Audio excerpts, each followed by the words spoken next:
The prisoner transport ship Malevolent Dawn cut through the void of space like a blade through black silk. Inside its reinforced cargo bay, dozens of containment cells hummed with energy barriers, each one housing the galaxy's most dangerous criminals. But Cell 47C held something different. Something that made even the hardened Zephyrian guards nervous when they walked past. The creature inside was massive, easily 12 feet tall when it stood upright. Its scales were deep crimson shot through with veins of gold, and its eyes burned like twin stars in the darkness.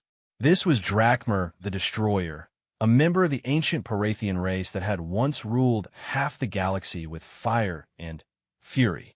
His claws could tear through starship hulls, his breath could melt steel, and his roar could shatter crystal from 3 decks away. Drakmer had been captured after a bloody campaign that left 2 star systems in ruins. The trial had been swift, the sentence final. Life imprisonment on the prison world of Tartarus Prime. But now, as the transport ship traveled through hyperspace, an emergency had arisen that would change everything.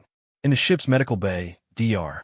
Marcus Chun finished washing his hands and reviewed the patient files on his tablet. At 34, Marcus was young for a battlefield medic, but his record spoke for itself. 3 tours in the Outer Rim conflicts, 2 commendations for bravery under fire, and a reputation for being able to save lives that other doctors had written off. He was compact and lean, with steady hands and kind eyes that had seen too much suffering.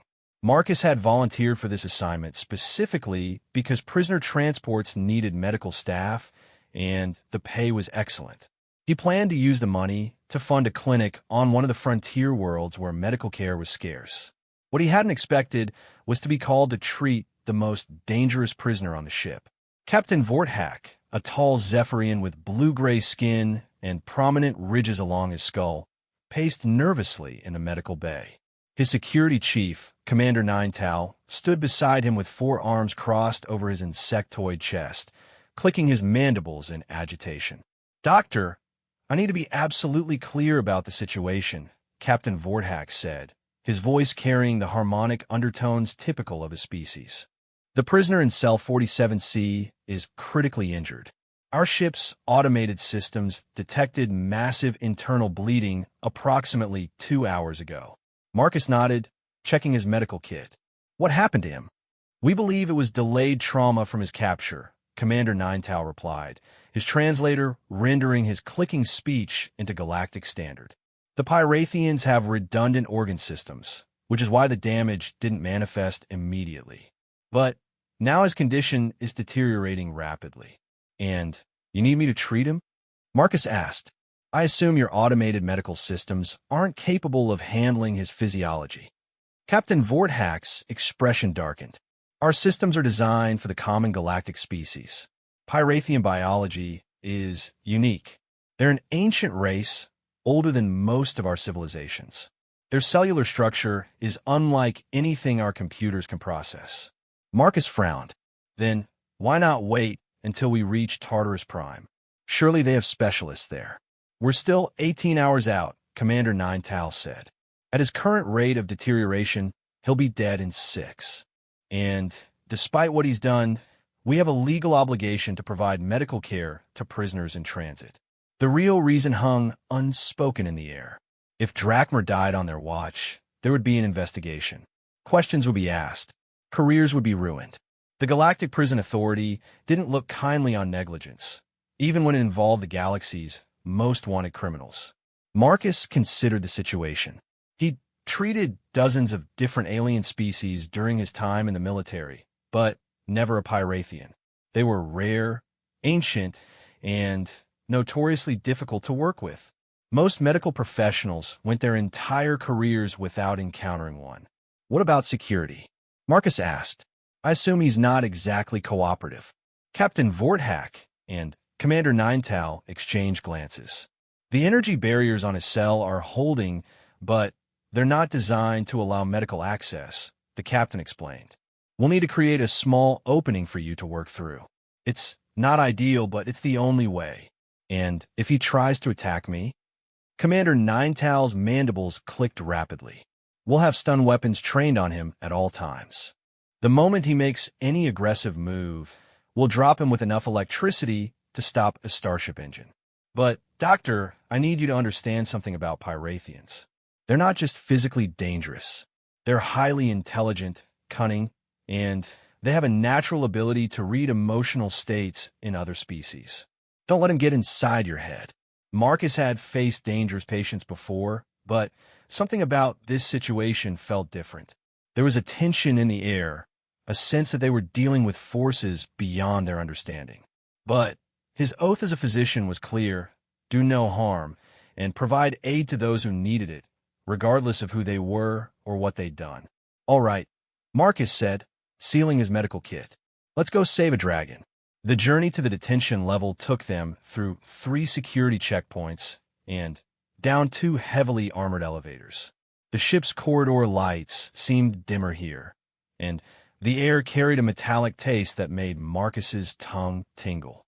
As they approached Cell 47C, he could hear something that made his blood run cold.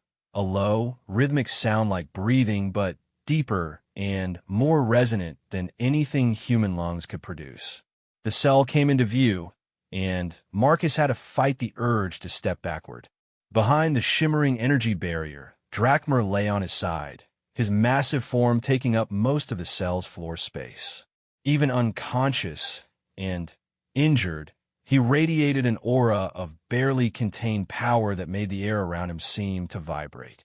His life signs are weakening, reported Lieutenant Kexry, the ship's science officer, checking her instruments.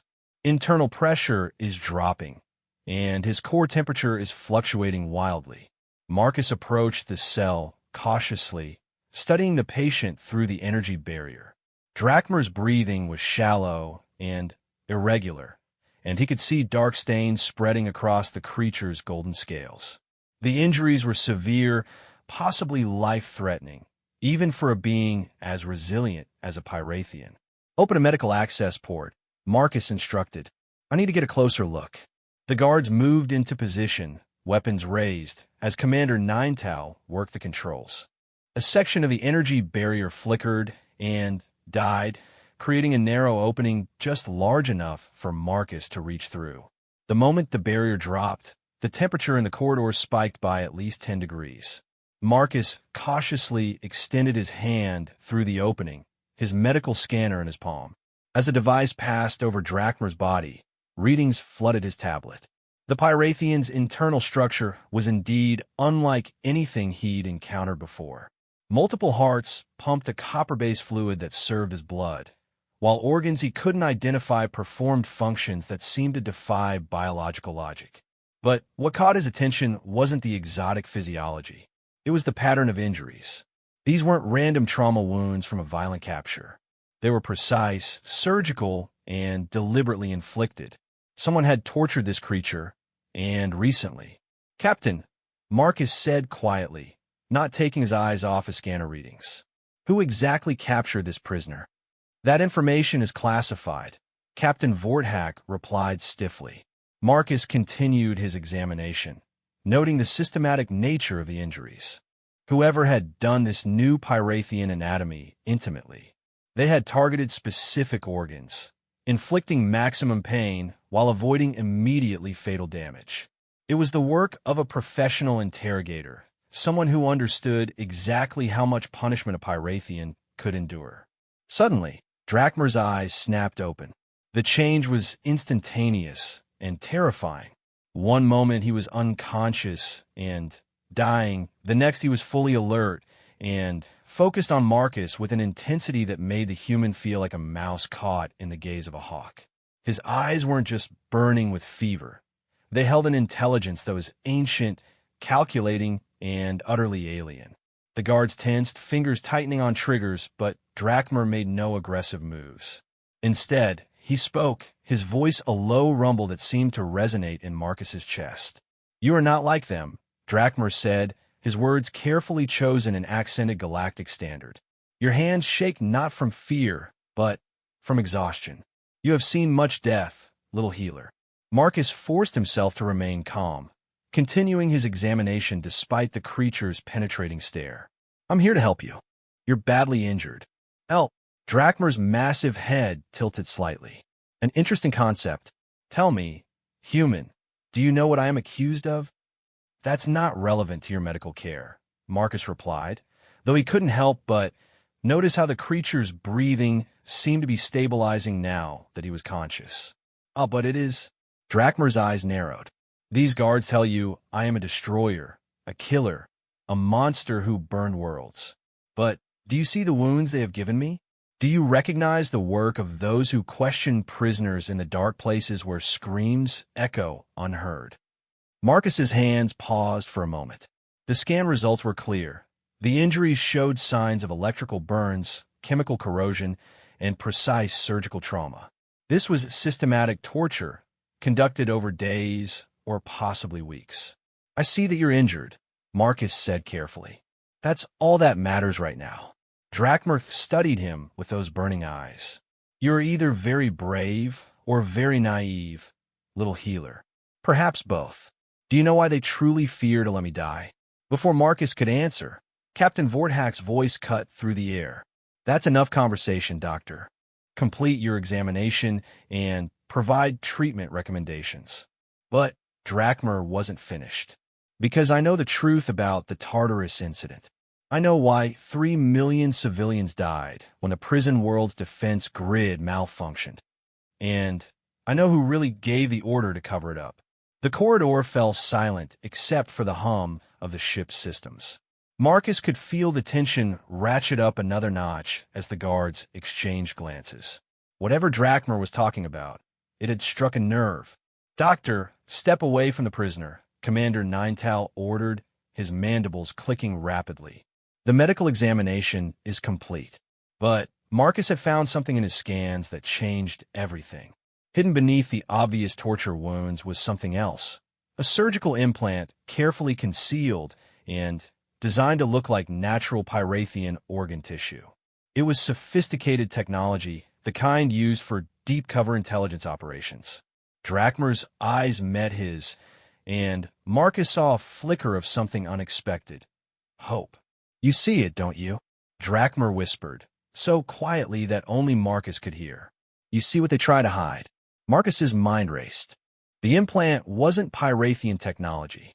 The design was human, specifically Terran Intelligence Service.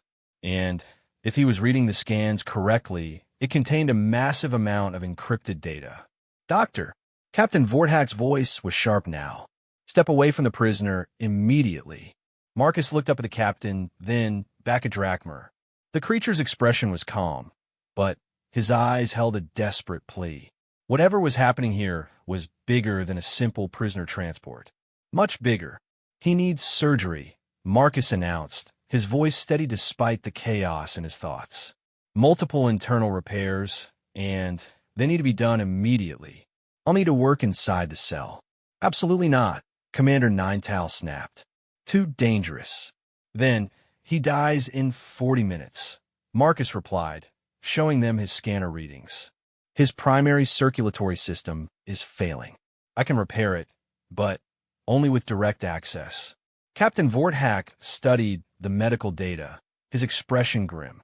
The ship's regulations were clear. Prisoners must be kept alive during transport.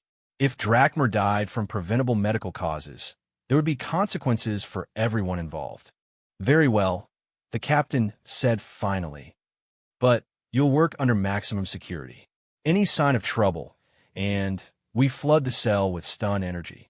As the guards prepared to drop the energy barrier completely, Marcus gathered his surgical equipment. He was about to enter the cell of the galaxy's most dangerous prisoner, but something told him that Drakmer the Destroyer might not be quite what he seemed. The energy barrier flickered and died, and Marcus stepped into the cell. The heat was overwhelming, like walking into a furnace, but he pushed forward. Behind him, he could hear the guards positioning themselves, weapons ready. Drakmer's massive head turned to follow his movement. You are either the bravest human I have ever encountered, the creature rumbled, or you know something the others do not. Marcus knelt beside the wounded Pyrathian, laying out his surgical instruments. I know that you're going to bleed to death if I don't stop these hemorrhages. Everything else can wait. But as he began the delicate work of repairing alien anatomy, unlike anything in his medical textbooks, Marcus couldn't shake the feeling that he was operating on more than just a prisoner. The implant he discovered suggested that Drachmer might be something else entirely, an intelligence asset, a deep-cover operative, or perhaps even an ally who had been betrayed. The surgery would take hours, and during that time, Marcus would be alone in the cell with a creature capable of killing him with a single swipe of its claws. But as he worked, something unexpected happened. Drachmer began to tell him a story, speaking in low tones that the guards couldn't overhear. A story about a secret war being fought in the shadows of galactic politics, about innocent worlds destroyed to cover up corruption, and about a human intelligence officer who had risked everything to infiltrate an ancient alien society. An officer whose real name was Captain Sarah Chun, and who had been presumed dead for 3 years. Marcus's sister. The surgical laser trembled in Marcus's hand as Drachmer's words sank in. Sarah. His sister Sarah, who had died in a classified mission gone wrong 3 years ago, whose body had never been recovered, whose funeral had been closed casket with military honors and speeches about sacrifice for the greater good. You're lying, Marcus whispered, his voice barely audible over the hum of medical equipment. Drachmer's massive eye, easily the size of Marcus's fist, fixed on him with an intensity that seemed to burn through his soul. The scar on her left shoulder, shaped like a crescent moon. She got it falling from the old oak tree in your backyard when she was 12. She was trying to rescue a bird with a broken wing. Marcus's hands stopped moving entirely. No one knew about that scar except family. Sarah had always worn long sleeves to hide it, embarrassed by the pale mark that had never properly faded. Even her military medical records listed it as a childhood injury, details unspecified. She told me about her little brother. Drachmer continued, his voice a low rumble that vibrated through Marcus's bones. The boy who wanted to be a doctor because he couldn't stand to see anything suffer, who used to bring home injured animals and try to heal them in the garage, who cried for 3 days when their dog died because he couldn't save him. The surgical laser slipped from Marcus's nerveless fingers, clattering onto the metal floor. Around them, the guards maintained their positions, weapons trained on the massive Pyrathian, unaware of the earth-shattering conversation taking place just meters away. Ow! Marcus managed to ask. The Pyrathian transformation process is extensive, Drachmer explained, wincing as Marcus resumed working on a particularly deep wound. It requires complete cellular restructuring, neural pathway rewiring, and memory integration with artificial Pyrathian historical records. It takes months and leaves the subject fundamentally changed. But somewhere deep inside this body, your sister still exists. Marcus's mind reeled as he processed the implications. You're saying Sarah underwent some kind of alien body modification? That's impossible. Human biology can't handle that kind of change. Impossible for most species, Drachmer agreed. But humans are adaptable. Your species has a genetic flexibility that most of the galaxy lacks. It's why the Terran Intelligence Service developed the Deep Cover Protocol, a way to create perfect infiltrators by literally transforming them into other species. As Marcus worked to repair damaged organs with technology he was inventing on the spot, Drachmer told him a story that changed everything he thought he knew about his sister's death. 3 years ago, intelligence agencies across the galaxy had detected unusual activity in Pyrathian space. The ancient dragon-like aliens, who had been largely isolated for centuries, were suddenly mobilizing fleets and making contact with various faction leaders. Galactic Command needed to know what they were planning, but Pyrathian society was impossible to infiltrate through conventional means. They were telepathically linked to their own kind, could detect genetic anomalies in other species, and had cultural taboos that made outsiders unwelcome. That's when Terran Intelligence had approached Sarah Chun, one of their best deep cover specialists. They offered her a chance to volunteer for an experimental program that would transform her into a perfect Pyrathian infiltrator. The process would be irreversible, the mission would last years, and she would have to cut all ties with her previous life. She almost refused, Drachmer said as Marcus carefully sealed a major blood vessel. But then they showed her the intelligence reports. Entire star systems being evacuated in secret. Massive construction projects hidden behind sensor jamming fields. They convinced her that the Pyrathians were planning something catastrophic and that she was the only one who could stop it. The transformation had taken place at a classified facility on the edge of Terran space. Human scientists working with stolen Pyrathian biotechnology had literally rebuilt Sarah from the ground up, replacing her human DNA with Pyrathian genetic material while trying to preserve her memories and personality.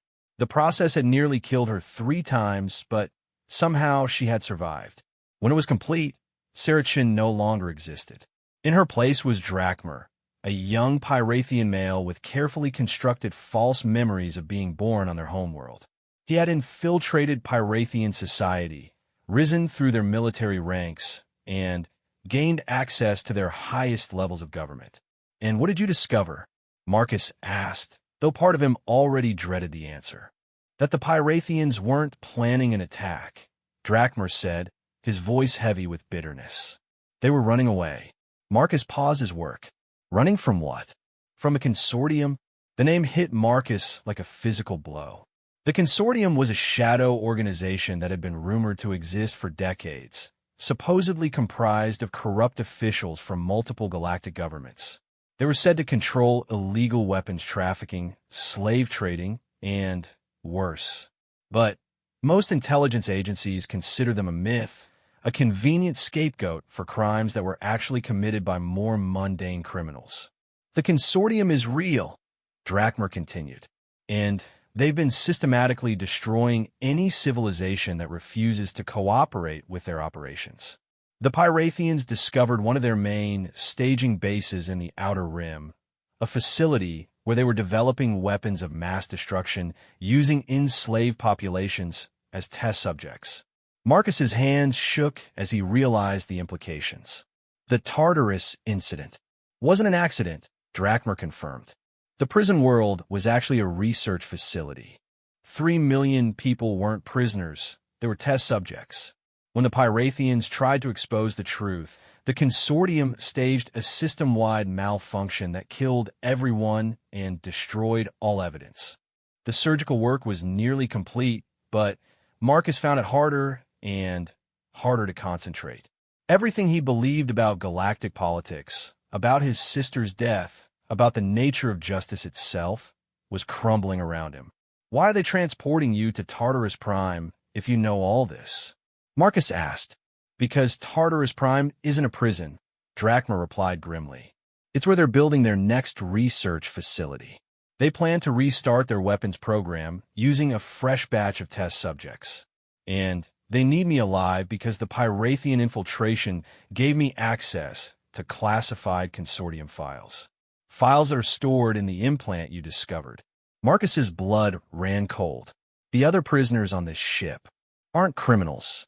They're witnesses, whistleblowers, and investigators who got too close to the truth. The consortium has been systematically removing anyone who could expose their operations.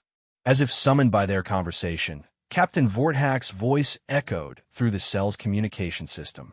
"Dr. Chun, what's your status? You've been in there for over 2 hours." Marcus looked up at the security cameras, acutely aware that every word he spoke was being monitored. "The patient is stable, but I need more time to complete the repairs." "Understood. But be aware that we've received new orders from Galactic Command. Our destination has been changed to the Nexus Station for prisoner transfer. ETA in 6 hours." Drachmer's massive head turned toward Marcus, and the human could see fear in those burning eyes for the first time. "Nexus Station is a consortium facility," he whispered. "If they take me there, everything your sister died to uncover will be buried forever." Marcus's mind raced as he finished the surgical procedures. The wounds were sealed, the internal bleeding stopped, and Drakmer's life signs had stabilized. But the larger crisis was just beginning. In 6 hours, they would arrive at a station controlled by the people responsible for his sister's transformation and the deaths of millions of innocents. "What do you need me to do?" Marcus asked quietly. "The implant contains everything," Drakmer explained. "Financial records, communication logs, facility locations, personnel files. Enough evidence to expose the entire consortium network. But it's encrypted with Pyrathian biotechnology. It can only be extracted by someone who understands both human and Pyrathian physiology." Marcus understood. "You need me to perform surgery to remove it. More than that, you need to help me get it to someone who can use it. There are still honest people in the galaxy, Marcus. Intelligence officers and military commanders who would act on this information if they had it. But we have to get it to them before the consortium silences us permanently." As Marcus packed away his surgical equipment, he considered their options. They were on a ship controlled by consortium agents, heading toward a consortium facility, surrounded by guards who would kill them both if they suspected anything. The odds of success seemed impossibly small. But then he thought about Sarah, about the choice she had made to sacrifice everything for the chance to save innocent lives, about the 3 million people who had died on Tartarus Prime, and the millions more who would die if the consortium's weapons program continued. "Tell me about the ship's layout," Marcus said quietly, "and about the other prisoners. If we're going to do this, we'll need allies." Drakmer's expression shifted, and for a moment Marcus could see something familiar in those alien features. A flash of determination and stubborn courage that reminded him exactly of his sister. Cell Block 7 contains Dr. Yelena Kresh, a Nexarian biochemist who was about to publish research exposing illegal medical experiments, Drakmer began. Cell Block 12 houses former Admiral Kovash, who discovered financial irregularities in the military budget that trace back to consortium shell companies. Cell Block 18. As Drakmer quietly briefed him on the other prisoners, Marcus began to formulate a desperate plan. The ship's medical bay had access to the central computer system for patient monitoring. If he could modify the life support systems in the other cell blocks, he might be able to create enough chaos to free some of the other prisoners. But the real challenge would be getting past the guards, accessing the ship's communication array, and transmitting the evidence to someone who could use it. They would need a distraction, a way to disable the ship's security systems, and probably a minor miracle. "There's something else," Drakmer said as Marcus prepared to leave the cell. "The transformation process, it's not completely irreversible. Dr. Yelena Kresh was working on a way to restore transformed individuals to their original species. If we can get the evidence to the right people, if we can expose the consortium and shut down their operations, Sarah could come back." Marcus finished, his voice barely a whisper. "She never really left," Drakmer replied. "She's been fighting them from the inside for 3 years, gathering evidence, documenting their crimes. Everything she discovered is in that implant. We just need to get it to the outside world." Marcus stood up, his medical kit in hand, and looked down at the massive Pyrathian who might be his sister in disguise. The creature who had been painted as a monster, but who was actually a hero trapped in an alien body, carrying the key to exposing one of the galaxy's greatest threats. "I'll be back," Marcus promised. "Start thinking about which guards are most likely to be loyal to the consortium and which ones might be innocent. When I make my move, I'll need to know who we can trust." As Marcus walked toward the cell's energy barrier, Drakmer's voice followed him. "Marcus, if something happens to me, if they realize what we're planning, promise me you'll find a way to get the evidence out. Promise me that Sarah's sacrifice won't be for nothing." Marcus paused at the threshold. "I promise. But we're both getting out of this alive. I didn't find my sister again just to lose her." The energy barrier hummed back to life as Marcus stepped into the corridor. The guards were watching him carefully, noting his expression, looking for any sign that something had gone wrong. He forced his face into a mask of professional calm, the same expression he'd worn during countless battlefield surgeries. "The patient is stable," he reported to Captain Vorthak. but he'll need monitoring over the next few hours. I recommend allowing me to check on him every 2 hours until we reach our destination." The captain nodded approvingly. "Excellent work, Doctor. Return to your quarters and rest. It's been a long shift." As Marcus walked back through the ship's corridors, his mind was already working on the details of their escape plan. He had 6 hours to free a ship full of political prisoners, expose a conspiracy that reached to the highest levels of galactic government, and save his sister's life. It was impossible. But then, again, so had been Sarah's mission, and she had been fighting the impossible fight for 3 years. It was time to finish what she started. Marcus sat in his quarters for exactly 12 minutes, long enough for the guards to assume he was resting. Then, he quietly opened his medical kit and began preparing for the most dangerous surgery of his career. Not the kind that involved scalpels and sutures, but the kind that required rewiring ship systems and outsmarting trained killers. The ship's medical bay was connected to every life support system on the vessel. As the chief medical officer for the voyage, Marcus had emergency override codes that could adjust atmospheric conditions in any part of the ship. It was a safety feature designed to help him treat patients with unusual environmental needs. He was about to use it for something else entirely. Working quickly, Marcus accessed the environmental controls and began making subtle changes to the atmospheric mixture in several prisoner cells. Nothing dramatic enough to trigger alarms. Just small adjustments that would make certain alien species feel drowsy or slightly disoriented. The kind of changes that could be explained away as system fluctuations if anyone noticed. The guards monitoring those cells would see the prisoners becoming less active and assume they were sleeping or unwell. It would give him the cover he needed for the next phase of his plan. Marcus moved through the ship's corridors with the confident stride of a medical professional going about his duties. He made his way to the detention level, nodding to guards who had grown accustomed to seeing him over the past few hours.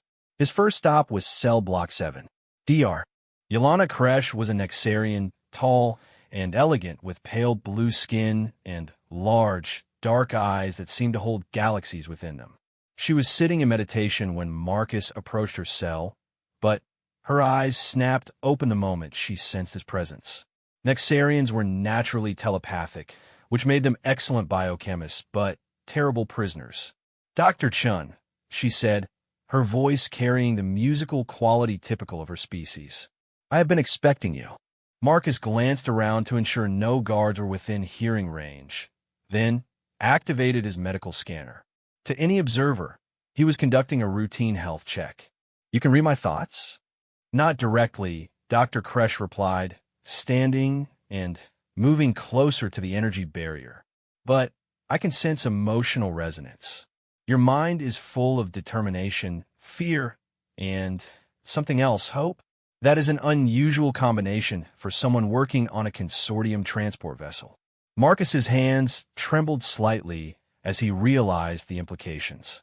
If Dr. Kresh could sense his emotional state, then she might also be able to sense the truth about the guards. "Can you tell which of the crew members are genuine prisoners versus consortium agents?"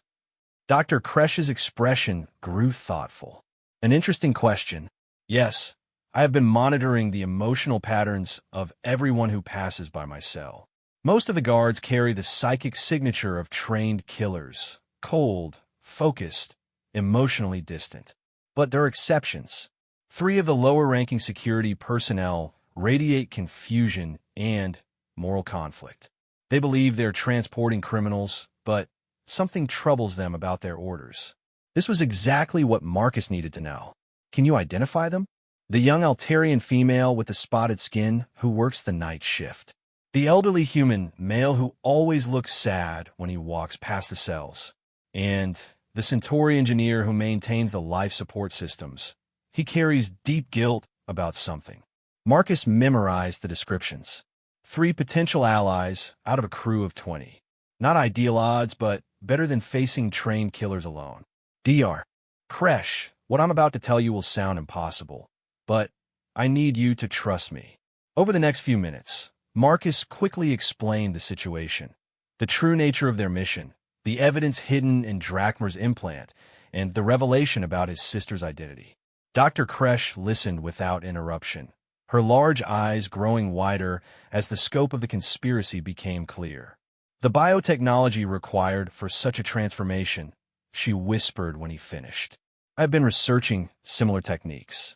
The cellular restructuring alone would require years of preparation and resources beyond anything publicly available.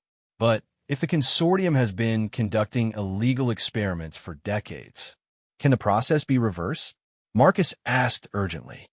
Theoretically, yes, but it would require precise genetic mapping of the original human template, advanced bioreconstruction equipment, and months of careful treatment.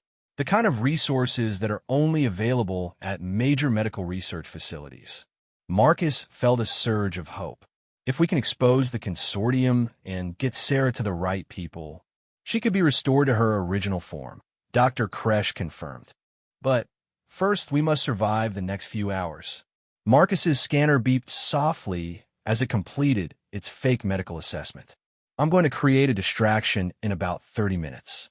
When the cell barriers fail, you'll have maybe 10 minutes before backup systems activate. Can you help me free the other prisoners? I can do more than that, Dr. Kresh said, her voice taking on a determined edge. Nexarian biochemistry allows us to synthesize certain compounds using our own cellular processes. Given the right materials, I can produce a mild sedative that will work on most of the guard species. But I will need access to the ship's medical supplies. Marcus nodded. This was exactly the kind of help he'd hoped for. I can get you into the medical bay. But first, let me check on the other key prisoners. His next stop was former Admiral Kovash in cell block 12. The Zentoran was a massive, bear-like creature with thick fur and intelligent amber eyes.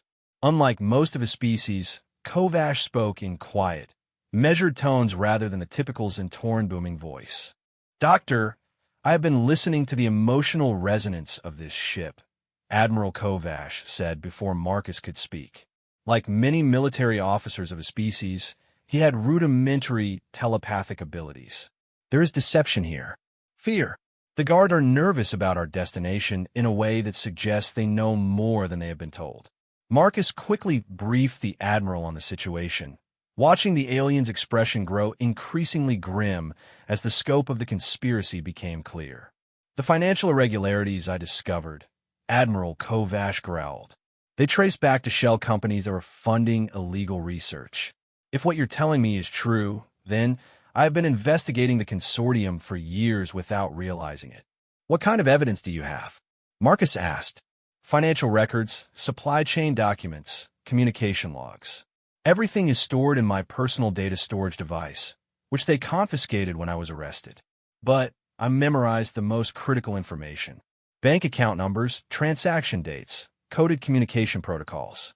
If we can get to a communication array, I can provide investigators with enough evidence to freeze consortium assets across 3-star systems. Marcus's plan was growing more solid by the minute.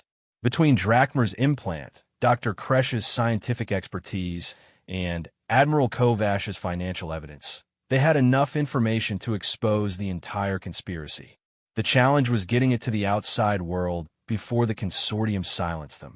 His final stop was Cell Block 18, where he found someone who changed everything about his plan. The prisoner was human, which surprised Marcus. Most of the other captives were alien species with specialized knowledge or skills. This man was in his 50s, with graying hair and the kind of weathered face that spoke of years spent in dangerous places. When he looked up at Marcus, his eyes held a sharpness that suggested military training. "You're Dr. Marcus Chun," the man said before Marcus could introduce himself. "Your sister, Sarah, spoke of you often during our training sessions." Marcus's world tilted on its axis. "You knew Sarah?" "Colonel David Harrison, Terran Intelligence Service Deep Cover Division," the man replied quietly. "I was Sarah's handler for the Pyrathian infiltration mission. I'm also the one who discovered that our entire operation had been compromised from the beginning." The pieces suddenly clicked into place in Marcus's mind. "You found out about the consortium. They had infiltrated our intelligence service at the highest levels," Colonel Harrison confirmed. The mission wasn't designed to gather intelligence on Pyrathian military plans. It was designed to place an asset inside Pyrathian society so the consortium could manipulate their government into compliance. Sarah was supposed to be a puppet, feeding false information and undermining Pyrathian resistance to consortium operations. But Sarah figured out, Marcus said. She was always too smart for her own good, Harrison replied with a sad smile. When she realized what was really happening, she went off script. Instead of following her programmed mission parameters, she began gathering evidence against the consortium. Every piece of information in that implant represents months of dangerous intelligence work conducted under deep cover. Marcus felt a surge of pride mixed with grief. Even transformed into an alien body and surrounded by enemies, Sarah had remained true to her principles. How did you end up here? I tried to extract her when I realized the mission was compromised. The consortium discovered my investigation and framed me for treason. They've been hunting down everyone connected to the operation, systematically eliminating witnesses and evidence. This revelation changed Marcus's entire approach to the escape plan. Colonel Harrison had intelligence training, field experience, and knowledge of consortium operations that could be invaluable. But it also meant the stakes were even higher than Marcus had realized. How much time do we have? Harrison asked. 4 hours until we reach Nexus Station, Marcus replied. I've been planning to disable the ship's systems and free the prisoners, but I don't have the technical knowledge to get us off this ship or contact friendly forces. Harrison's expression grew thoughtful. The ship's navigation computer contains preset coordinates for every major intelligence installation in the galaxy. If we can access it, we can plot a course to the nearest Terran intelligence safe house.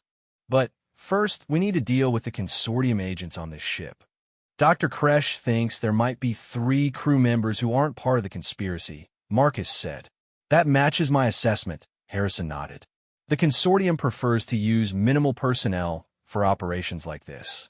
Most of the crew probably thinks they're conducting a routine prisoner transport. The real agents will be Captain Vorthak, Commander Ninetau, and maybe 2 or 3 others in key positions. Marcus checked his chronometer. It was time to put their desperate plan into motion. Here's what we're going to do, he said, his voice taking on the kind of calm authority he'd learned during battlefield surgeries. Dr. Kresh is going to help me create a distraction by synthesizing sedatives for the guards. Admiral Kovash will coordinate prisoner releases once the cell barriers fail. Colonel Harrison will handle ship systems and navigation. And I'm going to extract the evidence from Drachmer's implant. And then? Harrison asked. Then we take control of the ship and broadcast everything to every intelligence service, news network, and military installation and communications range. We flood the galaxy with so much evidence that the consortium can't suppress it all. Harrison smiled grimly. It's a terrible plan with almost no chance of success. But it's the only plan we have, Marcus replied. Then, let's get started. Marcus made his way back to the medical bay, his mind racing through the details of their operation. In less than an hour, he would be committing treason against the Transport Authority, assaulting consortium agents, and attempting to expose a conspiracy that reached the highest levels of galactic government. It was exactly the kind of impossible mission that Sarah had volunteered for 3 years ago.